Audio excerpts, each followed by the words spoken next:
Welcome to Penrose Learning, where we make understanding easy. You'll start in the recovery environment. Make sure you boot into safe mode or Windows recovery. Once there, choose Troubleshoot, Advanced Options, and Open Command Prompt as administrator so commands can modify system files.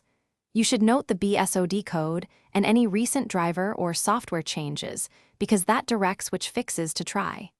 Now that command prompt is ready, you're set to run targeted diagnostics and repairs without loading problematic drivers. This prevents further crashes while you work. Begin with system verification. Run sfc/scano to repair corrupt system files, then dism/online/cleanupimage/restore health to restore Windows image health. Once done, run chkdskc/f/r to fix disk errors. If the volume is in use, schedule it and reboot.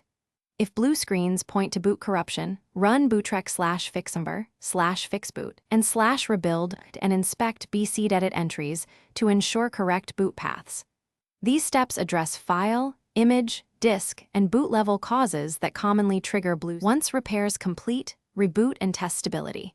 Make sure to undo any recent driver or Windows updates that preceded the BSOD because they're frequent culprits.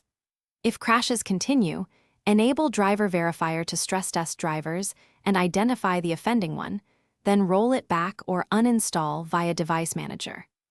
As a last resort, restore from a system image or perform an in-place repair install to preserve data. If you still see repeated blue screens, capture the minidump for specific error analysis and seek.